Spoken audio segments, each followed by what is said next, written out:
Hello and a warm welcome to Federal special program Capital Beat. JDU Chief Nitish Kumar swore in as the Chief Minister of Bihar for a record ninth term, ending his 18-month-long association with the Grand Alliance in Bihar. Now, this betrayal act of Nitish, from seeing him as an architect of the India alliance to now being the deserter, what does the future of Nitish Kumar look like? That is one point we'll discuss and analyze. And also the betrayal act of Nitish Kumar, how does it impact India alliance? And also, how do the equations within the NDA change? Joining me now is political commentator, veteran journalist, and author, Neerja Chowdhury. Neerja, thank you so much for joining on The Federal.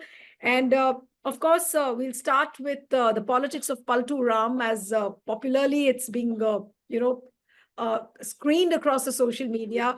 Let me begin with the prospects of Nitish Kumar. Now that you know this moniker of Paltu Ram has really got stuck on him in the age of social media, do you think that this betrayal act won't be repeated by him? Like yesterday, also there were statements made, "Nahi, ab to main is tarah se nahi karunga," something like that on those lines. He said, "Yeah, Yeah, I mean, of course, he says he will not do it. He's here to stay forever, and but I know will people believe him? That is a moot question. 5 times in 10 years, and so why he did it is the $1 million question. And I was at a havan this morning, and a family havan, jahan the Pandit was making the point, that the Ram ki jo reet chali aati hai na, ke pran jaye par vachan na jaye. He was making that point, reading from the book.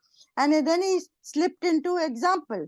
He said, जैसे नीतीश कुमार पलटा खाते हैं, तो हवन में भी अब ये चीज आ गई है. I was quite amazed, to give an example that, this is not the way. Nitish Kumar is not the way to go. So I think its impact will be far and wide. It's going to go beyond the caste in which we calculate Bihar's politics. Of course, Paltu Ram, Paltu Kumar, Paltu Mar, whatever you want to call him. But, he has chosen political relevance above credibility. And this was a man who was the ultimate of credibility. right." For Sushasan, for integrity, for communal harmony. He was really looked upon, and at one time he was really seen as a possible Prime Minister of India. It's another matter that he didn't get the chance on different occasions.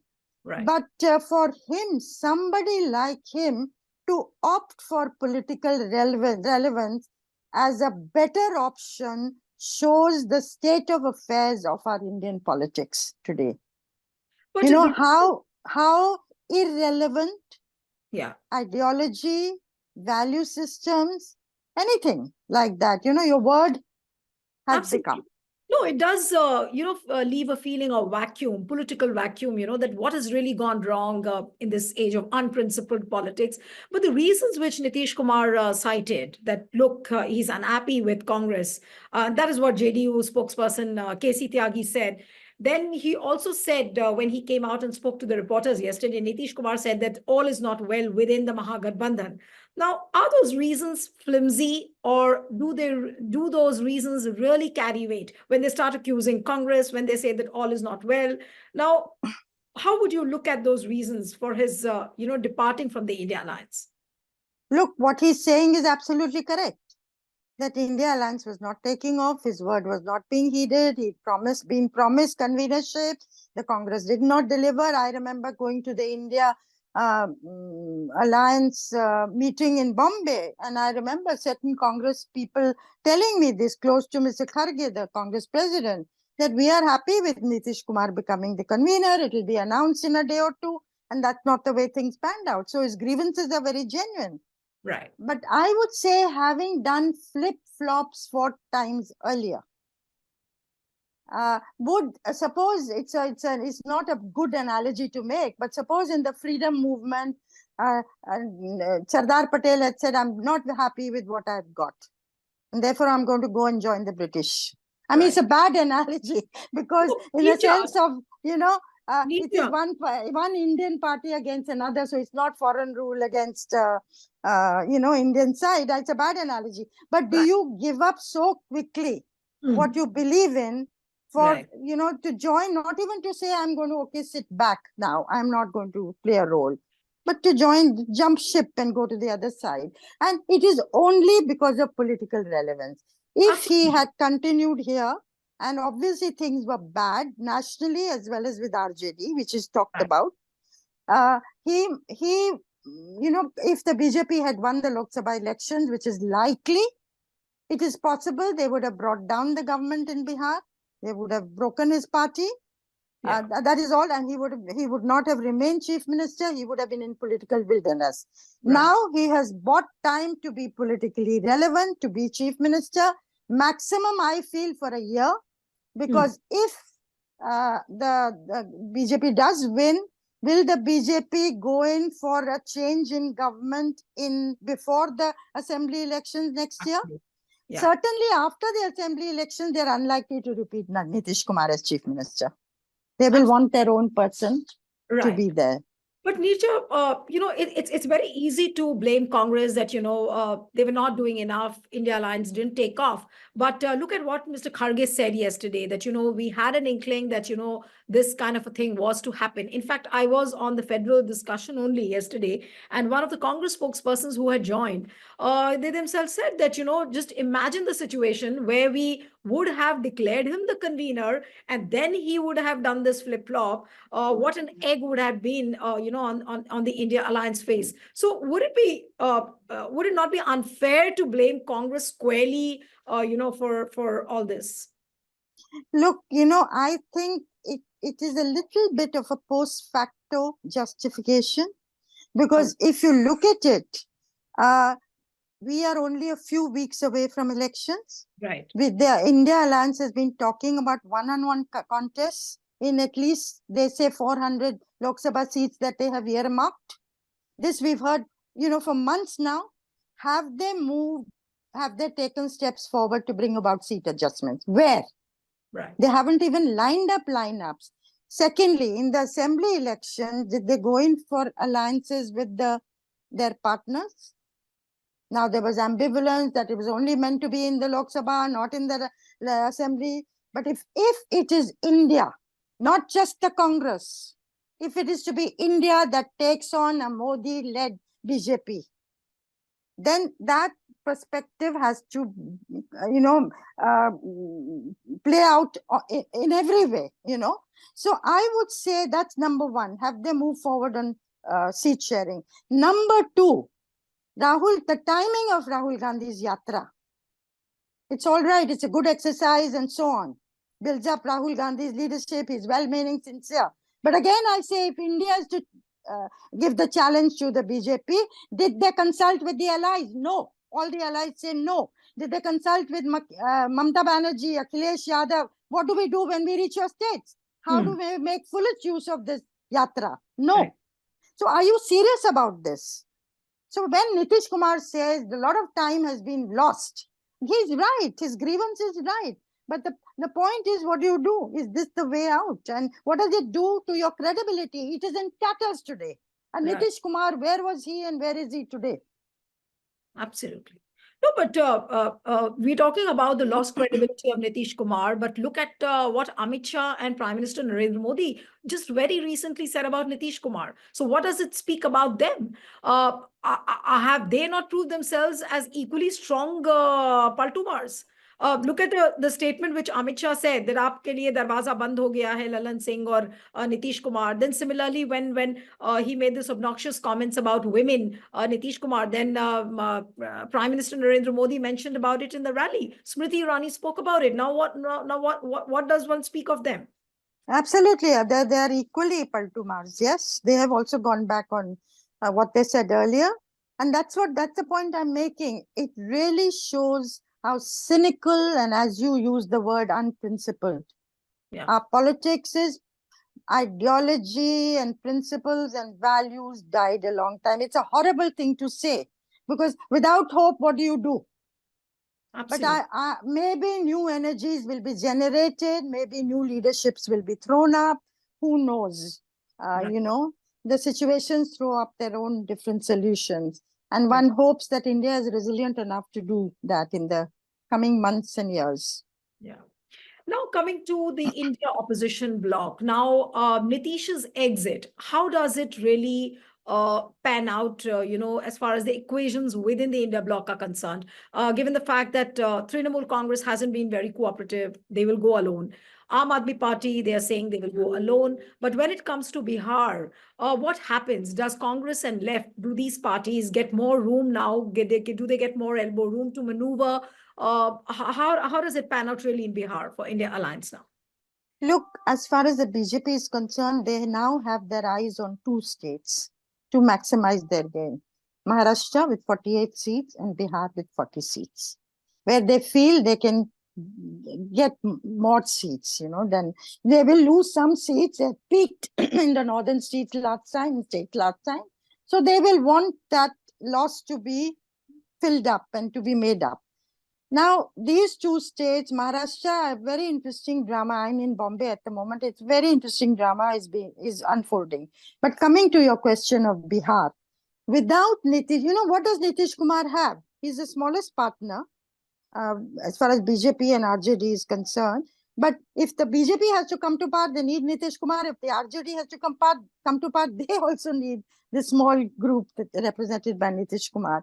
And it is because he represents certain communities, certain castes, that coalition of certain castes. And that is the Kurmis and the extremely, a smattering of extremely backward castes, some the Mahadalits and so on.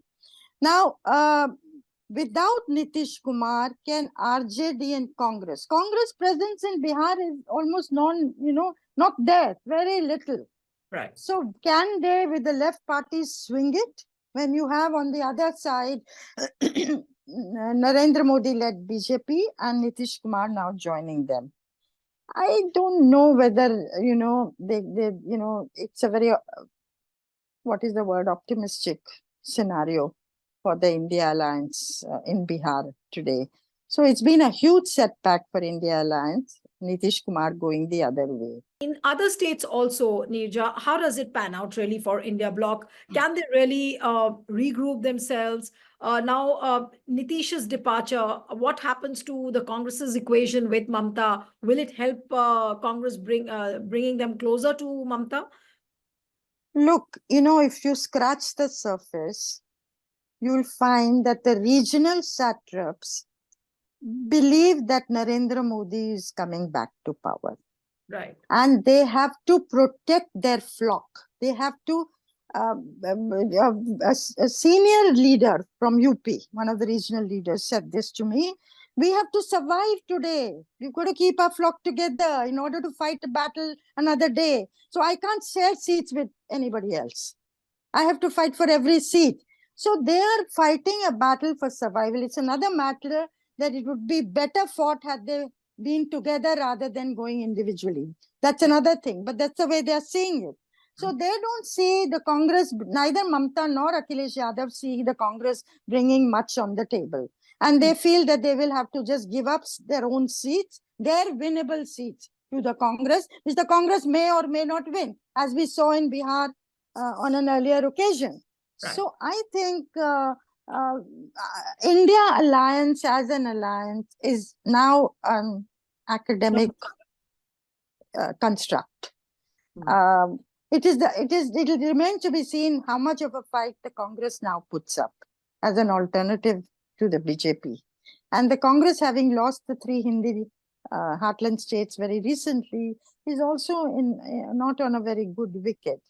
But let's see what it comes up with, the grand old party of India.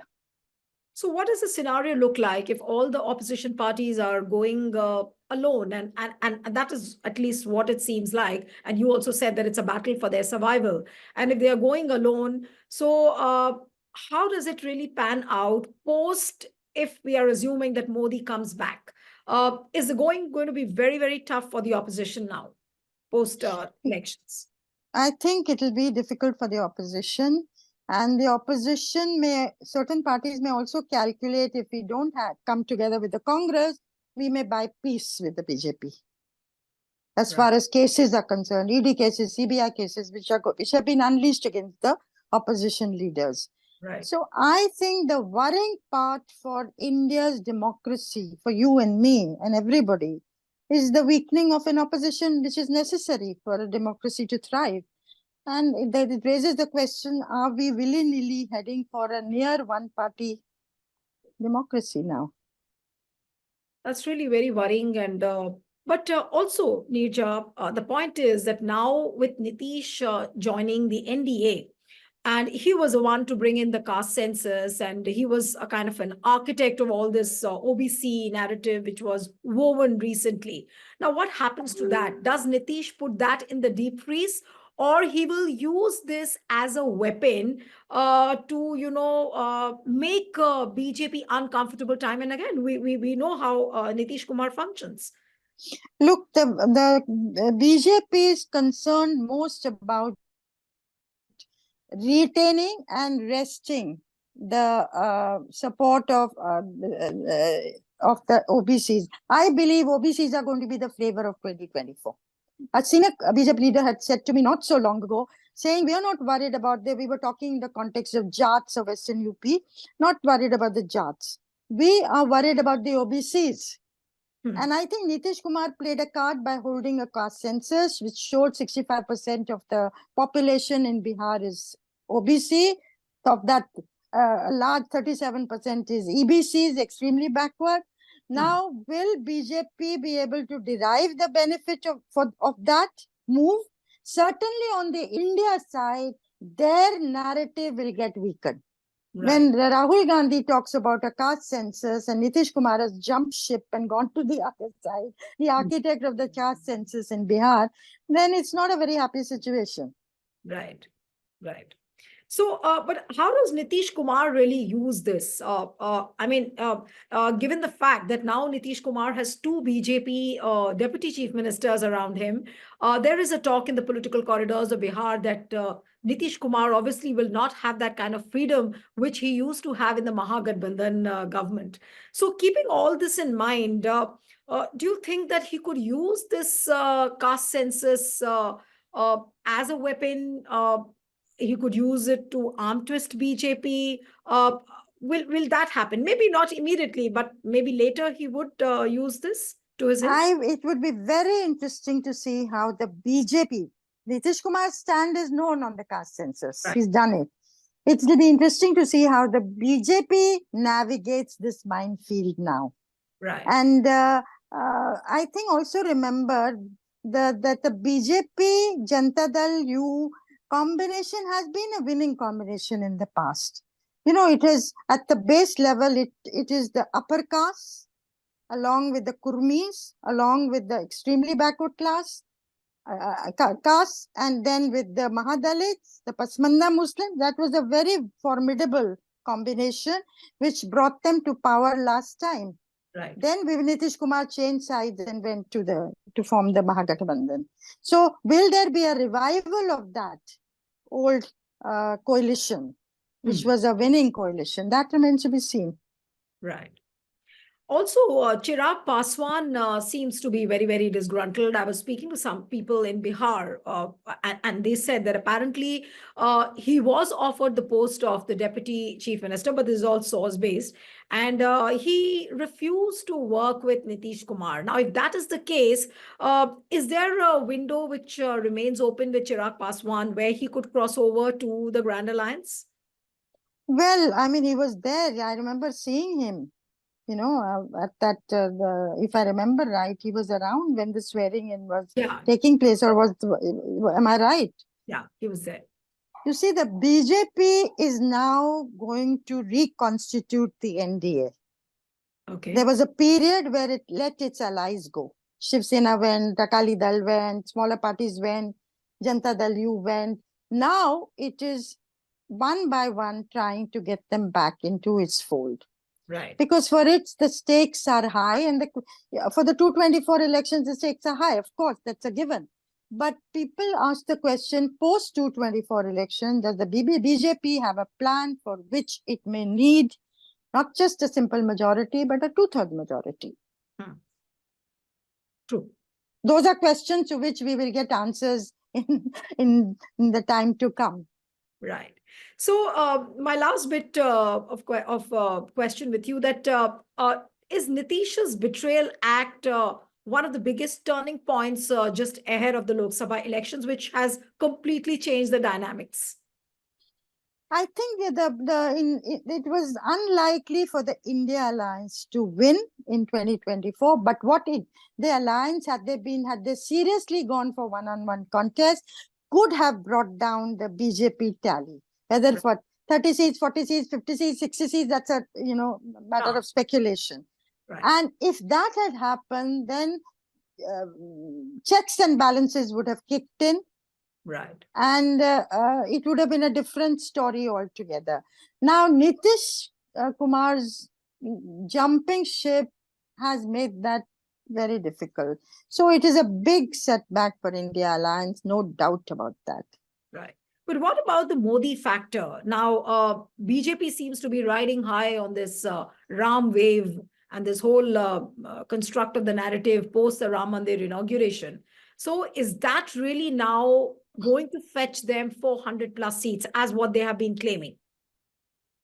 Well, 400 plus would be a very ambitious, target. They would like to better Rajiv Gandhi's tally of 414 Lok Sabha seats when he came to power in 1984 after the assassination of his mother.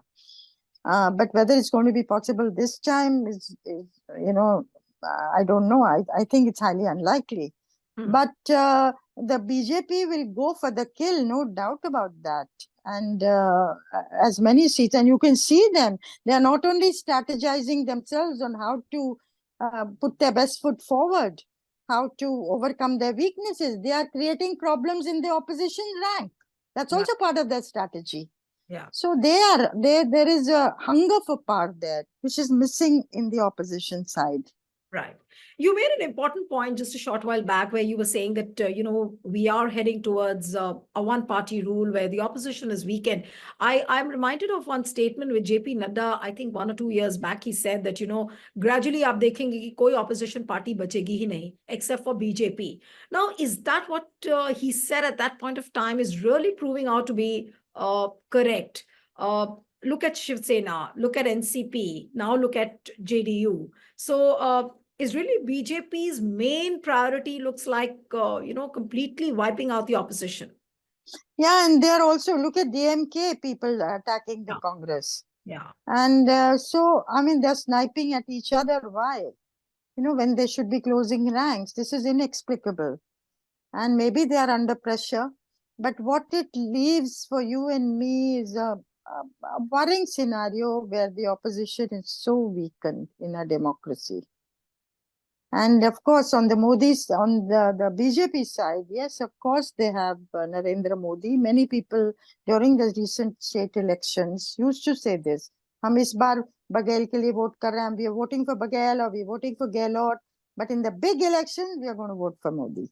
Yeah. That distinction they made even at that time for those who voted for the Congress. Right. So I think they have several things going for them. There is a Ram Mandir, the euphoria around it, number one. There is the Modi appeal, and people see Modi having made Ram Mandir possible. And the other important thing that we talk about ad nauseum is there is no alternative in sight. Absolutely. Which disheartens people a lot. Absolutely. It is very disheartening. And of course, a weak opposition means that, the voices of the people will not be heard. And that's something really to worry about. Thank you so much, Neerja. It's always a pleasure having you on the program. And one appeal to the viewers who are watching this interview, subscribe to our channel, send us your feedback, and stay tuned to The Federal. Thank you.